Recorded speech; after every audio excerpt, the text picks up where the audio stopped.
Purifier et recharger ces minéraux est une étape essentielle si vous souhaitez qu'ils soient efficaces. En effet, les cristaux peuvent nous équilibrer énergétiquement grâce à leur champ d'énergie, mais il est possible que les personnes qui les ont touchés pendant leur extraction et leur acheminement aient laissé leurs empreintes énergétiques sur la pierre, d'où la nécessité de les purifier. Par ailleurs, il se peut qu'elles perdent de leur énergie, c'est pourquoi il est nécessaire de les recharger énergétiquement. Voyons ce que l'on entend par le fait que les pierres ont un champ d'énergie. Nous verrons ensuite comment les purifier et les recharger. Attention cependant, ces premières considérations seront générales. En effet, certaines pierres ont besoin de techniques de purification particulières, car d'autres peuvent ne pas leur convenir. Envisageons tout d'abord le fait que les cristaux et minéraux ont un champ d'énergie. Dans l'univers, tout est énergie et vibration. De nombreux scientifiques tels que Tesla ou Einstein l'ont souvent spécifié. L'énergie se matérialise si elle devient plus dense, et on parle alors de différents états de conscience. Plus l'énergie est dense, plus les objets créés seront immobiles et considérés comme ayant un état de conscience de niveau 1. Tel est le cas des cristaux. Ils ont un champ électromagnétique tout comme notre corps.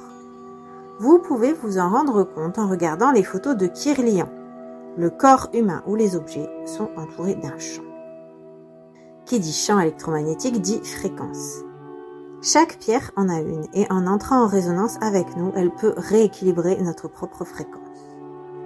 Aussi, vous voyez que les pierres ont un véritable impact sur nous.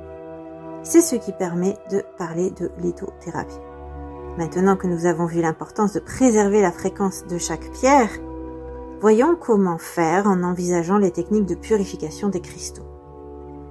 Comment purifier ces minéraux? Il existe plusieurs techniques de purification des cristaux. Vous pouvez les faire tremper plusieurs heures dans de l'eau de source ou de l'eau distillée, les faire tremper plusieurs heures dans de l'eau lunaire, et n'hésitez pas à voir ma vidéo sur les rituels à la lune pour savoir comment faire. Les faire tremper quelques heures dans de l'eau dans laquelle vous aurez dissous un peu de sel. Attention cependant, vérifiez que la pierre supporte le sel. Utilisez la fumigation de l'encens.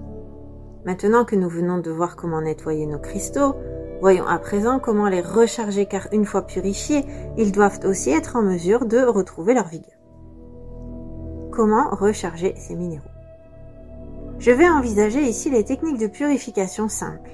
Je vous expliquerai ensuite celles qui permettent à la fois de nettoyer et de purifier. Si vous voulez simplement purifier vos cristaux, vous pouvez utiliser les techniques suivantes. Utilisez les symboles de Reiki, en particulier le Chokurei. Utilisez la lumière de la lune. Purifier et recharger ces minéraux. Vous pouvez utiliser les techniques suivantes pour à la fois purifier et recharger vos pierres. Vous pouvez les placer quelques heures sur une fleur de vie, ou les placer dans une géode ou sur un amas cristallin. Vous pouvez enfin les enfouir dans la terre.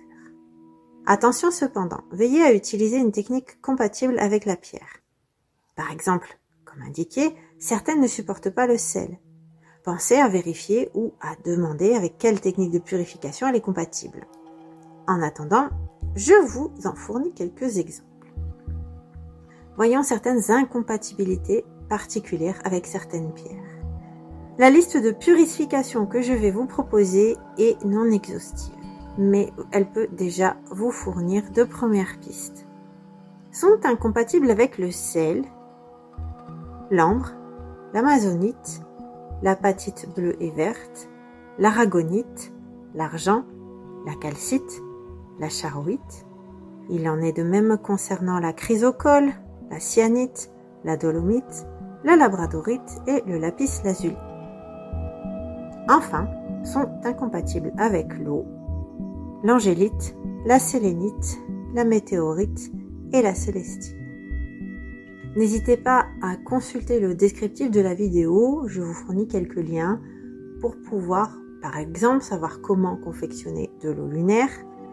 N'hésitez pas non plus à consulter mon blog où vous pourrez retrouver les versions écrites des vidéos de la chaîne. En attendant, j'espère que cette vidéo vous a plu. N'hésitez pas pour vos retours et commentaires, n'oubliez pas non plus de vous abonner, de liker et de partager. Merci beaucoup et à bientôt pour d'autres vidéos.